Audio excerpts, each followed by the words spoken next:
गणेशाय नमः। ओम श्री गणेशाय नमः। ओम नमः शिवाय। ओम नमः शिवाय। हर हर महादेव शिव शंभो। सर्वाभावे दरिद्रस्तु वाचा वा कर्मणा यजेत। वाञ्छिकं यजनं विद्यान् मन्त्रस्तोत्र जपादिकम्। तीर्थयात्रा व्रतादं हि कायिकं यजनं विदुः। येन केनाप्युपायेन वार्पं वा यदि वा बहु। देवतार्पण बुद्ध्या च कृतं भोगाय कल्पते।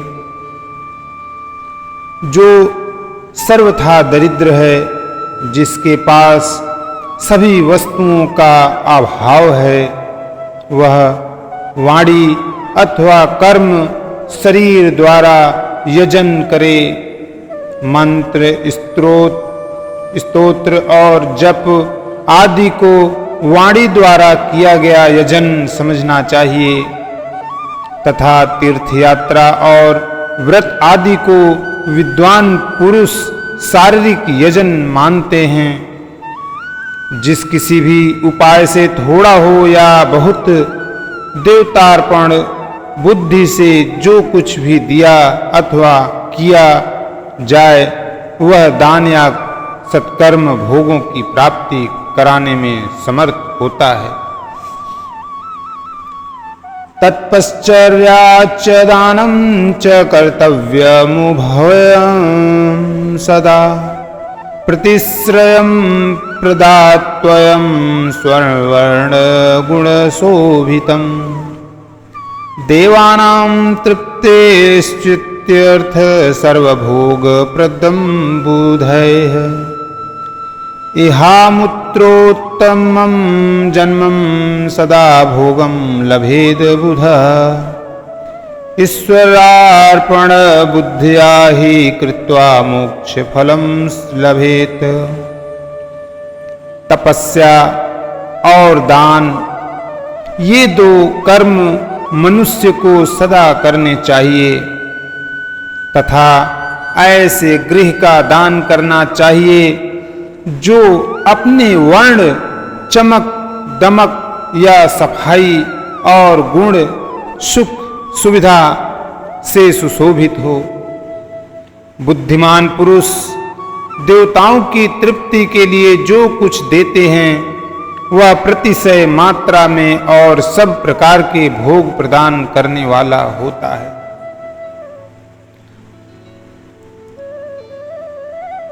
उस दान से विद्वान पुरुष इहलोक और परलोक में उत्तम जन्म और सदा सुलभ होने वाला भोग पाता है।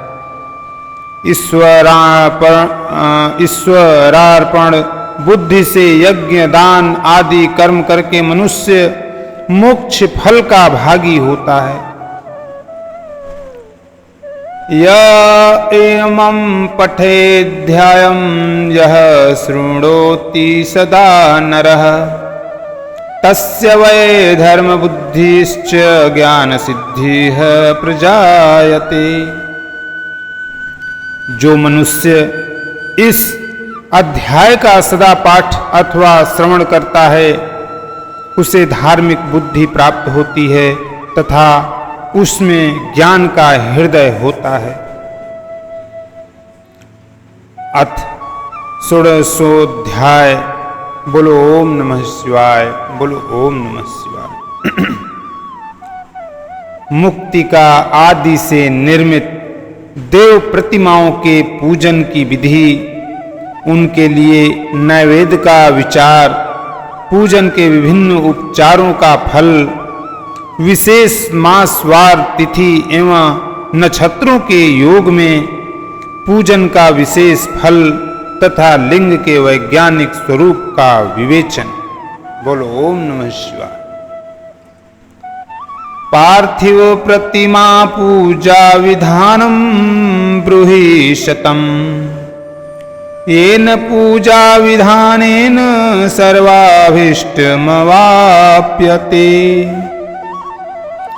ऋषिगण बोले, हे साधु शिरोमणे, अब आप पार्थिव प्रतिमा की पूजा का वह विधान बताइए जिस पूजा विधान से समस्त अभिष्ट वस्तुओं की प्राप्ति होती है। सुसाधु पृष्ठम युष्माभिः सदा सर्वार्थदायकम् सद्यो दुःखस्य शमनं शृणुत प्रभवीमि वः। सूत जी बोले, हे महर्षियों, तुम लोगों ने बहुत उत्तम बात पूछी है। पार्थिव प्रतिमा का पूजन सदा संपूर्ण मनोरथों को देने वाला है तथा दुख का तत्काल निवारण करने वाला है। मैं उसका वर्णन करता हूं, ध्यान देकर सुनिए।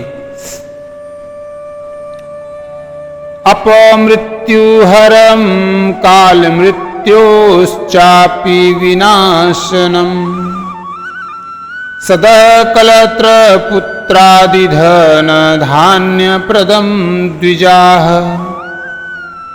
अन्नादिभोज्यं वस्त्रादि सर्वमुत्पदते यतः ततो मृदादि प्रतिमा पूजाभीष्ट प्रदा भुवि।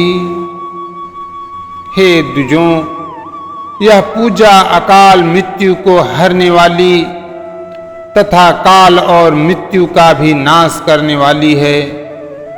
यह शीघ्र ही स्त्री पुत्र और धन धान्य को प्रदान करने वाली है। इसीलिए पृथ्वी आदि की बनी हुई देव प्रतिमाओं की पूजा इस भूतल पर अभिष्टदायक मानी गई है। निश्चय ही इसमें पुरुषों का और स्त्रियों का भी अधिकार है। पुरुषाणां च नारीणाम् अधिकारोऽत्र निश्चितम् नदां तडागे कूपे वा जलान्तर्मिद्माहारेत् संशोध्य गन्धचूर्णेन पेषयित्वा सुमण्डपे हस्तेन प्रतिमां कुर्यात् क्षीरेण च सुसंस्कृताम्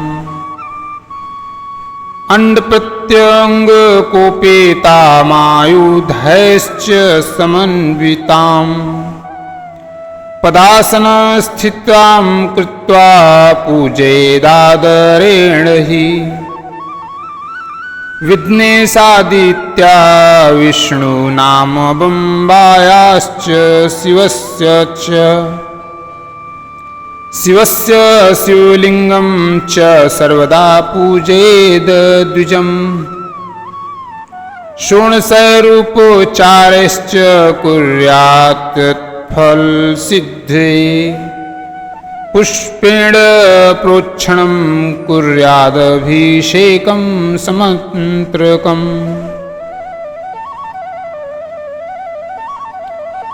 नदी पोखरे अथवा कुएं में प्रवेश करके पानी के भीतर से मिट्टी ले आए।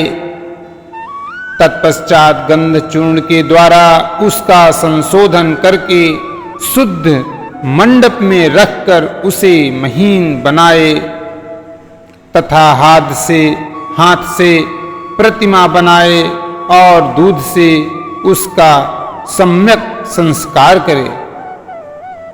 उस प्रतिमा में अंग प्रत्यंग अच्छी तरह प्रकट हुए हों तथा वह सब प्रकार के अस्त्र शस्त्रों से संपन्न बनाई गई हो। तदंतर उसे पद्मासन पर स्थापित करके आदर पूर्वक उसका पूजन करे। गणेश, सूर्य, विष्णु, दुर्गा और शिव जी की प्रतिमा का एवं शिव जी के शिवलिंग का द्विज को सदा पूजन करना चाहिए। पूजन जनित फल की सिद्धि के लिए 16 उपचारों द्वारा पूजन करना चाहिए। शाल्यन्नैव नैव नैवेदं सर्वकुण्डवमानतः गृहे तु कुण्डवं ज्ञेयं मानुषे प्रस्थमेष्यते। दैवे प्रस्थत्रयं योग्यं स्वयंभोः प्रस्थपञ्चकम् एवं पूर्णफलं विद्यादधिकं वैद्यद्वयं त्रयम् सहस्रपूजया सत्यं सत्यलोकं लभेद द्विजः। पुष्प से प्रोक्षण और मंत्र पाठ पूर्वक अभिषेक करे। अगहनी के चावल से नैवेद्य तैयार करे। सारा नैवेद्य एक कुड़व लगभग पाव भर होना चाहिए। घर में पार्थिव पूजन के लिए एक कुड़व और बाहर किसी मनुष्य द्वारा स्थापित शिवलिंग के पूजन के लिए एक प्रस्थ सेर भर नैवेद्य तैयार करना आवश्यक है। ऐसा जानना चाहिए, देवताओं द्वारा स्थापित शिवलिंग के लिए 3 सेर नैवेद्य अर्पित करना चाहिए और स्वयं प्रकट हुए लिंग के लिए 5 सेर। ऐसा करने से पूर्ण फल की प्राप्ति समझनी चाहिए। इससे दुगना या तिगुना करने पर और अधिक फल प्राप्त होता है। इस प्रकार सहस्त्र बार पूजन करने से द्विज सत्य लोक को प्राप्त कर लेता है।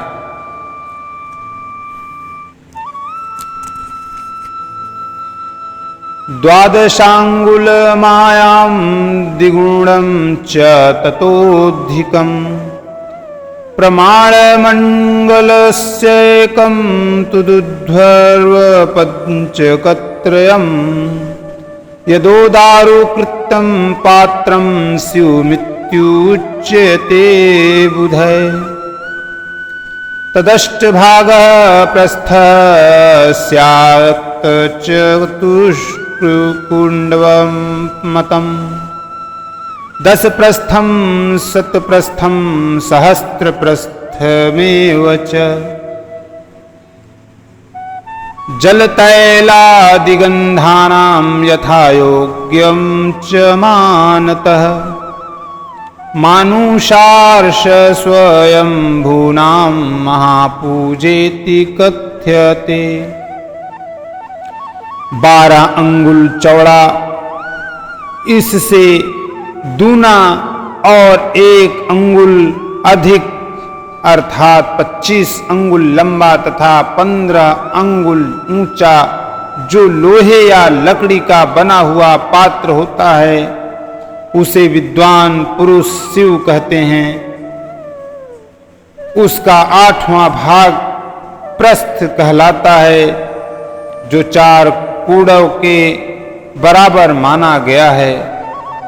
मनुष्य द्वारा स्थापित शिवलिंग के लिए 10 प्रस्थ, ऋषियों द्वारा स्थापित शिवलिंग के लिए 100 प्रस्थ और स्वयंभू शिवलिंग के लिए 1 सहस्त्र प्रस्थ नैवेद्य निवेदन किया जाए तथा जल, तैल आदि एवं गंध द्रव्यों की भी यथा योग्य मात्रा रखी जाए तो यह उन शिवलिंगों का महापूजा बताई जाती है।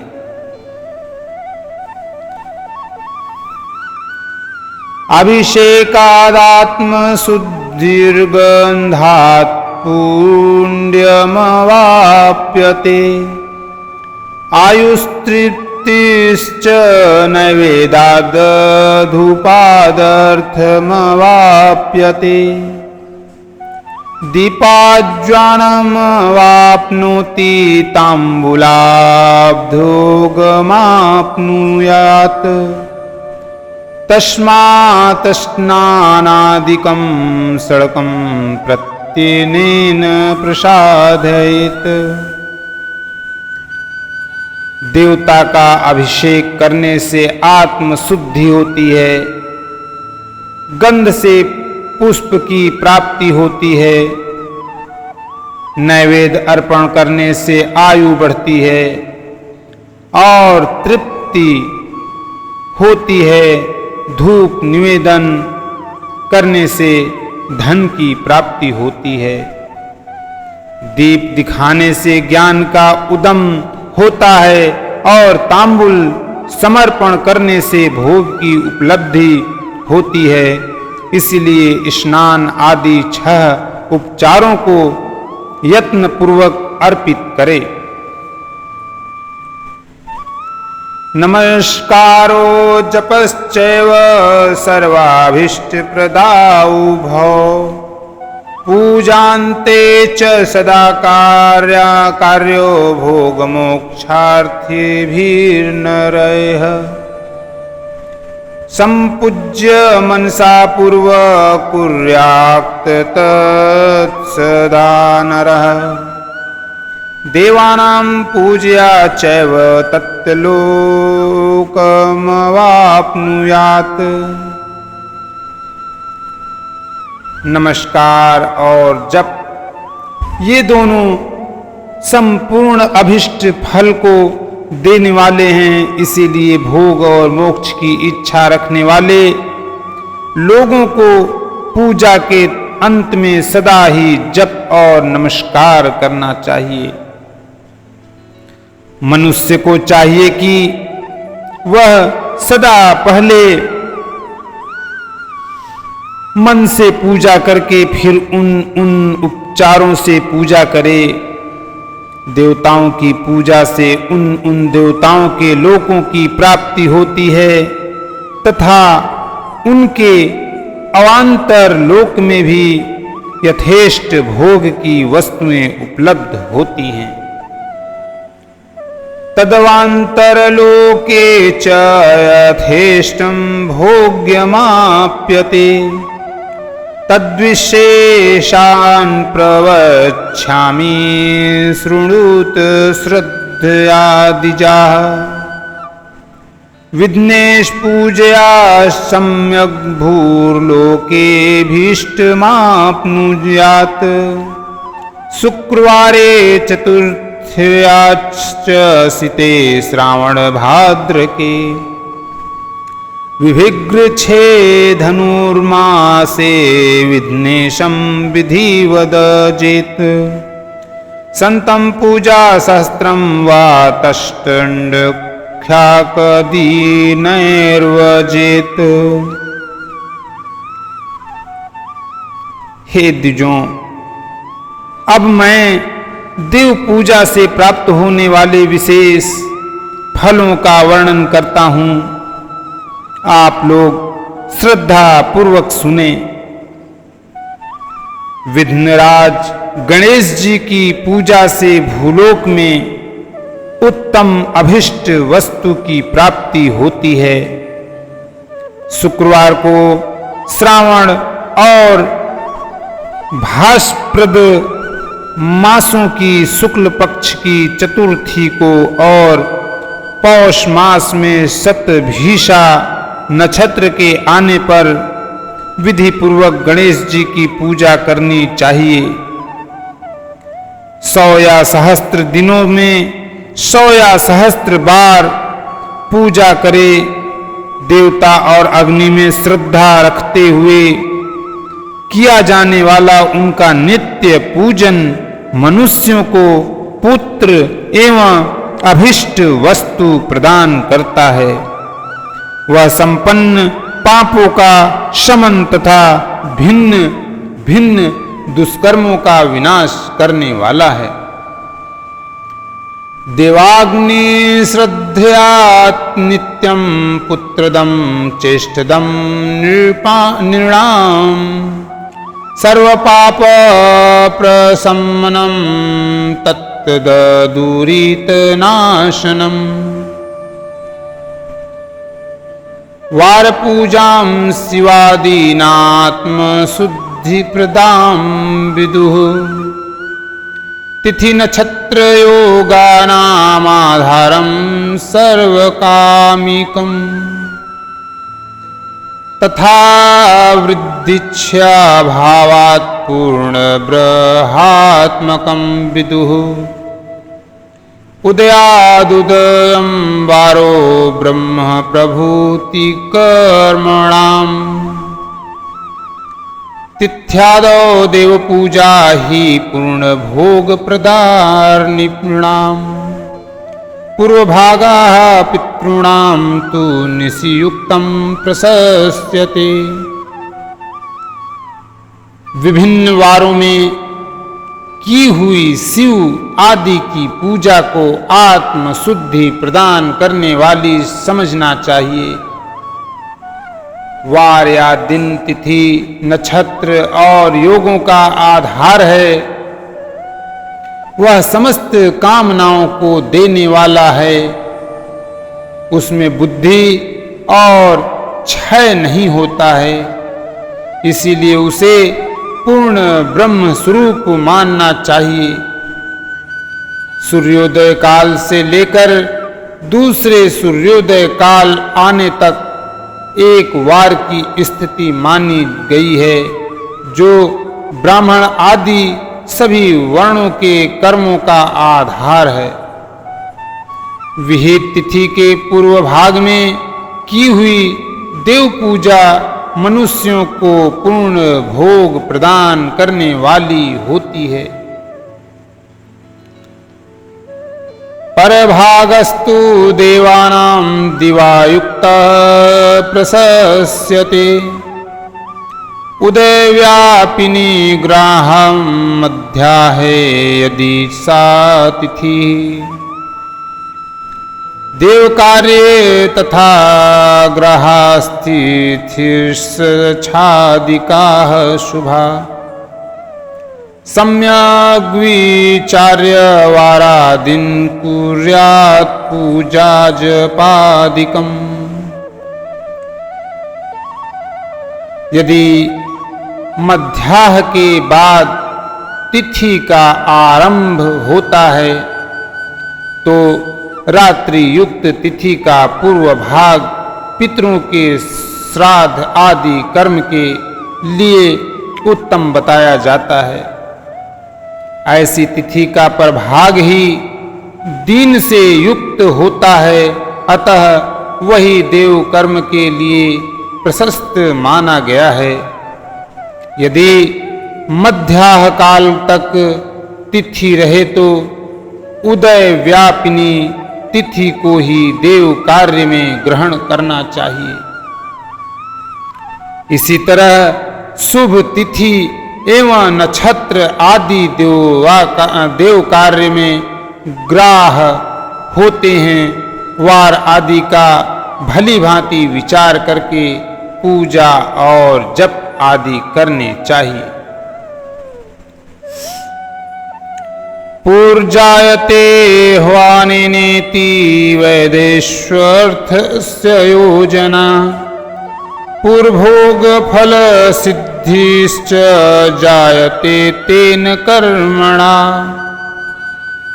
मनोभावास्तथा ज्ञानमिष्ट भोगार्थ योजनात् पूजा शब्दार्थे वही विश्रुतो लोकवेदयोः नित्यं नैमित्तिकं कालात् सद्यः काम्येव स्वानुष्ठिते नित्यं मासं च पक्षं च वर्ष चैव यथाक्रमणम् तत्कर्म फल प्राप्तिस्तार्दृक्पापोच्छयः कृमात्।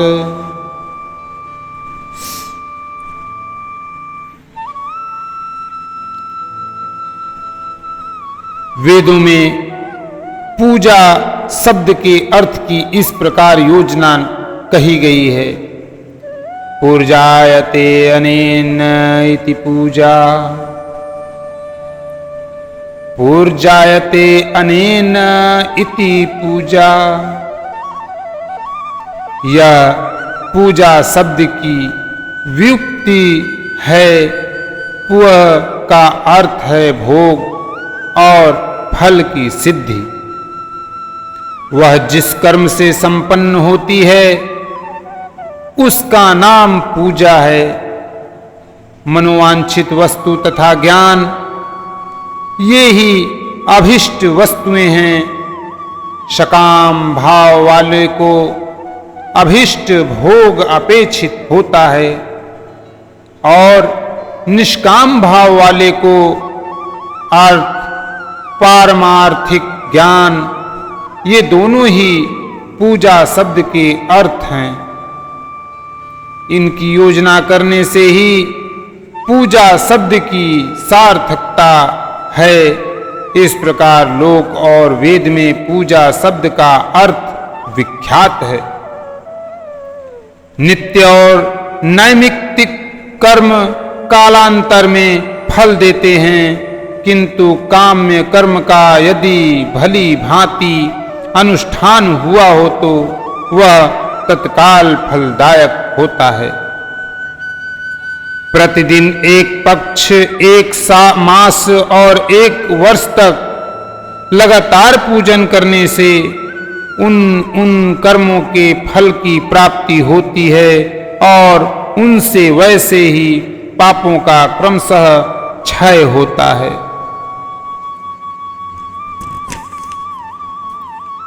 महागणपतेः पूजा चतुर्थ्या कृष्ण पक्ष के पक्षपाच्य करी पक्ष भोग फल प्रदा। चैत्रे चतुर्थ्या पूजा च कृत्या मास फल प्रदा। प्रत्येक मास के कृष्ण पक्ष की चतुर्थी तिथि को की हुई महागणपति की पूजा एक पक्ष के पापों का नाश करने वाली है और एक पक्ष तक उत्तम भोग रूपी फल देने वाली होती है। चैत्र मास में चतुर्थी को की हुई पूजा एक मास तक किए गए पूजन का फल देने वाली होती है और जब सूर्य सिंह राशि पर स्थित हो उस समय भाद्रपद मास की चतुर्थी को की हुई गणेश जी की पूजा को एक वर्ष तक मनोवांछित भोग प्रदान करने वाली जानना चाहिए। बोलो ओम श्री गणेशाय। वर्ष भोग प्रदा ज्ञेया कृता वै सिंह भाद्र के श्रावणादित्यवारे च सप्तम्यां हस्तभेदिने। माघ शुक्ले च सप्तम्यामादित्ययजनं चरेत्। ज्येष्ठ भाद्रक सौम्ये च द्वादश्यां श्रवणर्क्षके। कृतं श्री विष्णु यजनमिष्ट संपत्करं विदुः। श्रावणे विष्णु यजनन विश्वारोग्यप्रदं भवेत्। गवादीन् द्वादशानर्थान् साङ्गन्धत्वा तु यत्फलम् तत्फलं समवाप्नोति द्वादश्यां विष्णुतर्पणात्। द्वादशान् विप्रान् विष्णोर्द्वादशनामतः। षोडशैरूपचारैश्च यजेन्त प्रीतिमाप्नुयात्। एवं च सर्वदेवानां तत्द्वादशनामकैः। द्वादश ब्रह्मयजनं तत् प्रीतिकरं भवेत्। श्रावण मास के रविवार को हस्त नक्षत्र में युद्ध सप्तमी तिथि को सप्तमी तिथि को तथा माघ शुक्ला सप्तमी को भगवान सूर्य का पूजन करना चाहिए। ज्येष्ठ तथा भाद्रपद मासों के बुधवार को श्रवण नक्षत्र से युक्त द्वादशी तिथि को तथा केवल द्वादशी को भी किया गया भगवान विष्णु का पूजन अभिष्ट संपत्ति को देने वाला माना गया है। श्रवण मास में की जाने वाली श्री हरि की पूजा अभिष्ट मनोरथ और आरोग्य प्रदान करने वाली होती है। अंगों एवं उपकरणों सहित पूर्वोक्त गौ आदि 12 वस्तुओं का दान करने से जिस फल की प्राप्ति होती है उसी को द्वादशी तिथि में आराधना द्वारा श्री विष्णु जी की तृप्ति करके मनुष्य प्राप्त कर लेता है। जो द्वादशी तिथि को भगवान विष्णु के 12 नामों द्वारा 12 ब्राह्मणों का षोडशोपचार पूजन करता है वह उनकी प्रसन्नता प्राप्त कर लेता है। इसी प्रकार संपूर्ण देवताओं के विभिन्न 12 नामों द्वारा 12 ब्राह्मणों का किया हुआ पूजन उन देवताओं को प्रसन्न करने वाला होता है। ओम नमः शिवाय। ओम नमः शिवाय। बोलो जय शिव शंभो, जय शिव शंभो। नीलकंठ की जय हो, त्रिनेत्रधारी की जय हो, जटाधारी की